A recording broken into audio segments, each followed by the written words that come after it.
బోధిధర్మ వన సంజీవిని ప్రేక్షకులకి అందరికీ నమస్కారాలు. వినాయక చవితి ప్రతి ఒక్కరి జీవితాల్లో బాల్యానికి ఒక తీయని జ్ఞాపకాలు.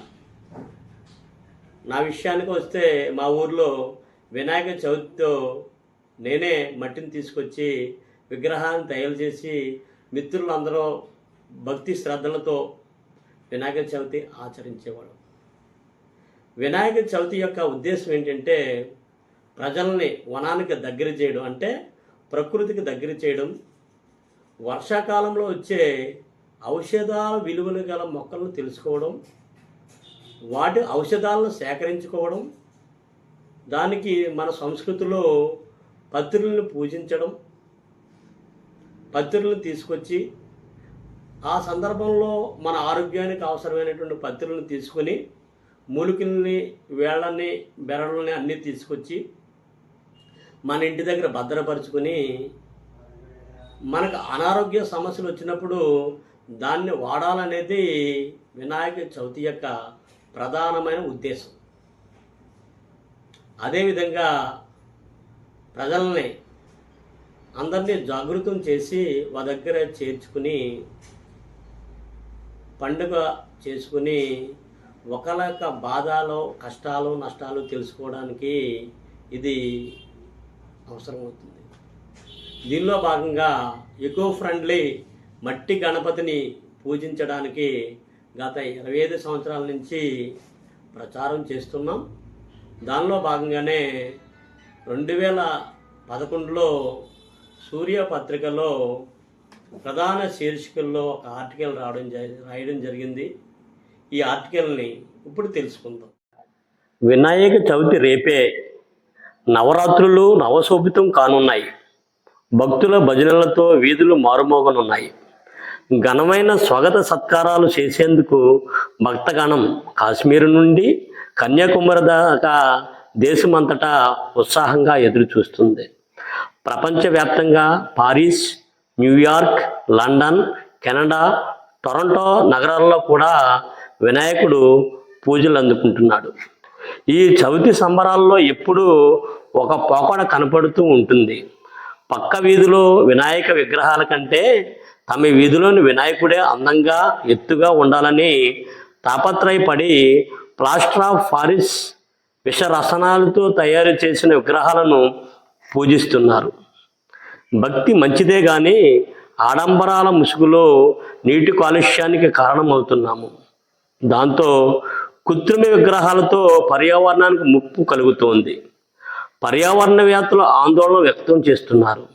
ఎప్పటిలాగా ఇప్పుడు కూడా పర్యావరణ పరిరక్షణపై చర్చ మొదలైంది. ఈ నేపథ్యంలో మట్టి విగ్రహాల వల్ల ప్రయోజనాలు గుర్తించి రసాయన విగ్రహాల వినియోగాన్ని నియంత్రించేందుకు మనందరం తప్పక కృషి చేయాలి. నిమజ్జనం రోజున గణపతి భక్తులు గణపతి బప్ప మోరియా అంటూ భక్తి భావంతో వినాయకుని విగ్రహాన్ని నీటిలో కలుపుతారు. ఇంతవరకు ఎలాంటి సమస్య లేదు. అసలు సమస్య కృత్రిమ విగ్రహాలతోనే. ఎందుకంటే వీటి తయారీకి ప్రధానంగా కాల్షియం సల్ఫేట్ అనే రసాయనాన్ని వాడుతున్నారు.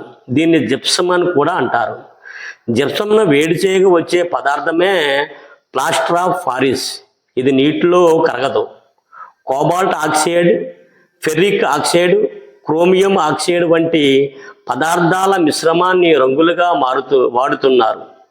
వీటిలో పాదరసం, కాడ్మియం, కార్బన్ రసాయనాలు కూడా ఉన్నాయి. ఈ రసాయనాలతో పాటు వార్నిష్ పెయింట్స్, ఇనుప రాడ్లు అన్నీ నీటిలో కలిసిపోతున్నాయి. ఈ నీటిని మనం వాడకడం వల్ల ఆ రసాయనాలు మన శరీరంలోనికి చేరి సాప కింద నీరులా ఉపద్రవం ముంచుకొస్తుంది. ఈ నీటిని త్రాగిన వారికి గుండె జబ్బులు, కిడ్నీలు, లివర్ దెబ్బతినడం, నాడీ వ్యవస్థపై తీవ్ర ప్రభావం చూపుతుందని వైద్య నిపుణులు అంటున్నారు. నీటిలో పాదరసం శాతం పెరిగితే మినిమేటా వంటి వ్యాధులు వ్యాప్తితో పాటు మిథైల్ మెర్క్యూరీ ఒకసారి శరీరంలోకి ప్రవేశిస్తే నాడీ వ్యవస్థ దెబ్బతింటుందని కూడా తెలియజేస్తున్నారు.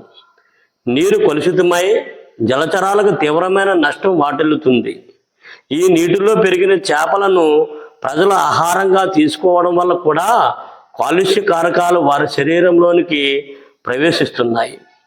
నిమజ్జనం తర్వాత కేంద్ర కాలుష్య నివారణ మండలి హుస్సేన్ సాగర్ నీటిని పరీక్షించగా ఆ నీటిలో ఐరన్, రాగి, calcium, magnesium, molybdenum, arsenic, lead వంటి భారలోహాల గాఢత పెరిగినట్లు గుర్తించారు. ఆక్సిజన్ శాతం కూడా గణనీయంగా తగ్గిపోతుంది. రంగురంగుల రూపాలలో వినాయకుడి విగ్రహాలతో కూడిన గణపతి నిమజ్జనం కోలాహలం చోటున ఆలాహలం దాగుందని అందరూ గ్రహించాలి. అందమైన విగ్రహాలు కావాలి, కానీ అవి పర్యావరణానికి నాశనం కాకూడదు. మన సంస్కృతిలోని సైన్స్, మన సంస్కృతిలోని వివిధ రకాల పండుగలు, సాంప్రదాయాలు మనకు ఆరోగ్యాన్ని ప్రసాదించడంతో పాటు పర్యావరణ పరిరక్షణకు ఉపయోగపడుతున్నాయి. వినాయక చవితి ఉద్దేశం పొలాలలో ఎత్తుగా ఉండే మట్టిని తొలగించి వ్యవసాయానికి అనువుగా ఉండడానికి ఆ మట్టితో గణపతి విగ్రహాలను తయారు చేసి అందుబాటులో ఉన్న జలాశయాల్లో కలిపి సంతులనం చేయడానికి ఉపయోగపడేది. అలాగే వర్షాకాలం కావడంతో అన్ని మొక్కలు చిగురించడం వల్ల ఆ అడవుల్లోని వెళ్ళి ఔషధ మొక్కలను సేకరించి వినాయకుడికి పూజలు చేసి ఆ మూలికల వల్ల ఆరోగ్యాన్ని పొంది అడవుల యొక్క ప్రాముఖ్యాన్ని తెలిపేది. అలాగే అప్పటి వరకు సుప్తావస్థలో ఉన్న కొన్ని జలచరాలు నిమజ్జనంలో కలిపే ఆకులు, ఫలాలు విచ్ఛిన్నమై వాటిని ఆహారంగా ఉపయోగపడి వాడి సంతానాన్ని వృద్ధి చేసుకోవడం కూడా ప్రకృతి సమతుల్యానికి సహకరించేవి. అయితే ఆధునిక సాంకేతిక టెక్నాలజీతో మనం పండుగల్లోని సాంప్రదాయాలు విడనాడుతూ ఆధునిక హంగులు సమకూర్చుకొని పర్యావరణ వినాశనానికి కారణమవుతున్నాం. ఈ సందర్భంగా మన సాంప్రదాయంలోని విజ్ఞానాన్ని ఓసారి తెలుసుకుందాం. శుభకార్యాలకు ఎక్కువ జనం రావడం వల్ల వారికి ఆక్సిజన్ అందించడానికి మామిడి ఆకులను తోరణాలుగా కడతారు. ఎందుకంటే మామిడి ఆకులు ఆకుపచ్చగా ఉన్నంతకాలం కిరణజన్య సౌమ్యక్రియ జరిపి కార్బన్ డైఆక్సైడ్ని తీసుకుని ఆక్సిజన్ అందిస్తాయి. గుమ్మాలకి పసుపు రాయడం వల్ల సూక్ష్మ క్రిములు, విషక్రిములు ఇంటిలోనికి రాకుండా సులువుగా నివారిస్తాయి. ఇంటికి సున్నం వేయడం వల్ల ఆ తెలుపు రంగు మనసును ఎల్లప్పుడూ ఉత్తేజంగా చేస్తుంది. ఎండను, చలిని తగ్గిస్తూ సూక్ష్మ క్రిములను నాశనం చేస్తుంది. ఎంత పీడనాన్నైనా తగ్గించే శక్తి సూక్ష్మ క్రిములకు నాశనం చేసే శక్తి ఆవు పేడలో అధికం. గొబ్బిళ్ళు పెట్టడం, కళ్ళాపిగా చల్లడం, అలకడం వంటి నేలపై కంటికి కనిపించిన క్రిములు చనిపోతాయి. ముగ్గులో ఉండే సున్నం అనేక రోగాలకు మూలమైన సూక్ష్మ క్రిములను పాలదోలుతుంది. కుంకుమ క్రిమి సంహారణగా పనిచేస్తుంది. కాటుకు వల్ల కళ్ళకు చలువ చేస్తుంది. కంటిలోని మలినాల నుండి రక్షిస్తుంది. నీళ్లలో ఎక్కువగా పనిచేయడం వల్ల స్త్రీలకు వచ్చే రోగాలను తగ్గించేందుకు గోరింటాకు ఉపకరిస్తుంది. కాలుకు మెట్టలు పెట్టుకోవడం వల్ల గర్భకోశ నరాలకు యాక్టివ్గా ఉంటాయి. చెవిరింగులు, ముక్కెర వల్ల జ్ఞాపక శక్తిని పెంపొందించేందుకు నాడులు ఉత్తేజం అవుతాయి.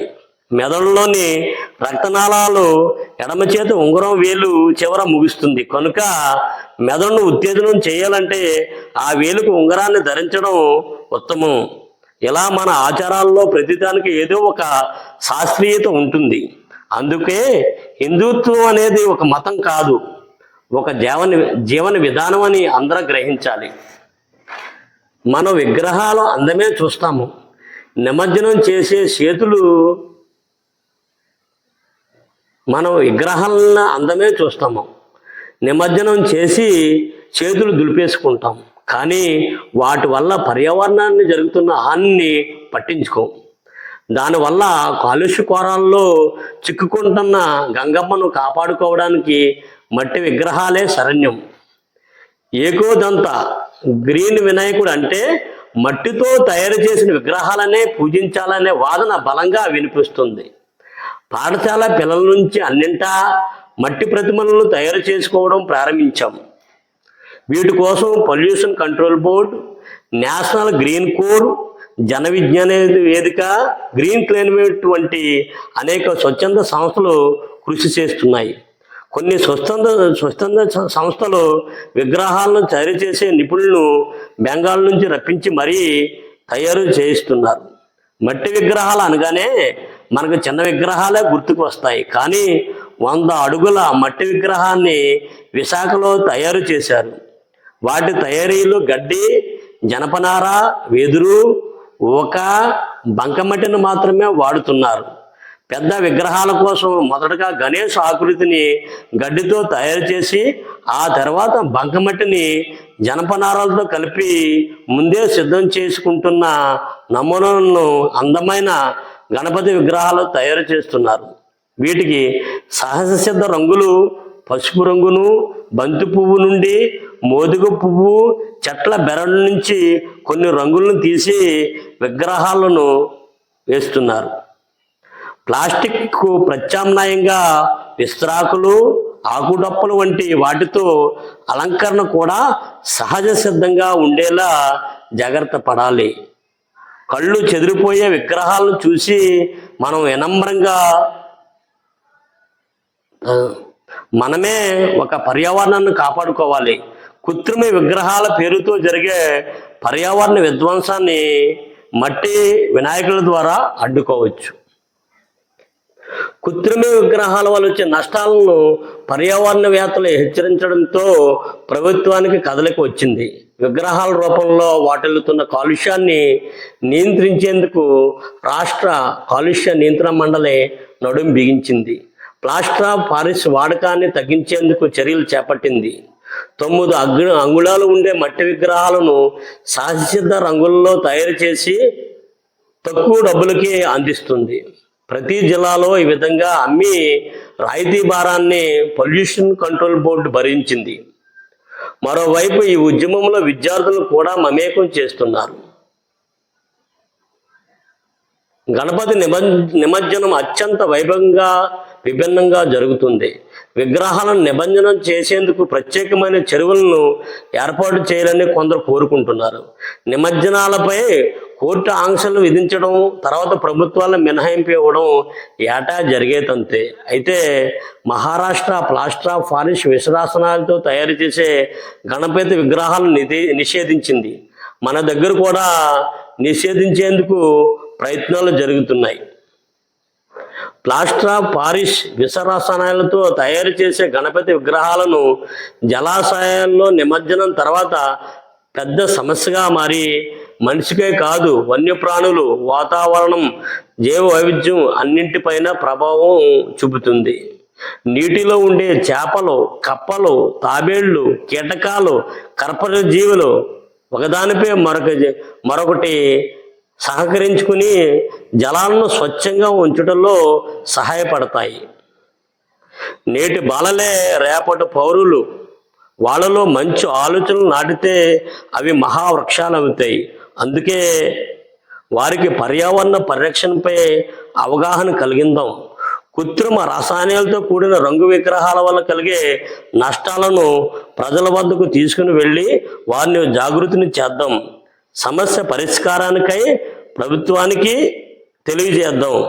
వినాయక చవితికి ఎకో ఫ్రెండ్లీ మట్టి విగ్రహాలనే పూజిద్దాం.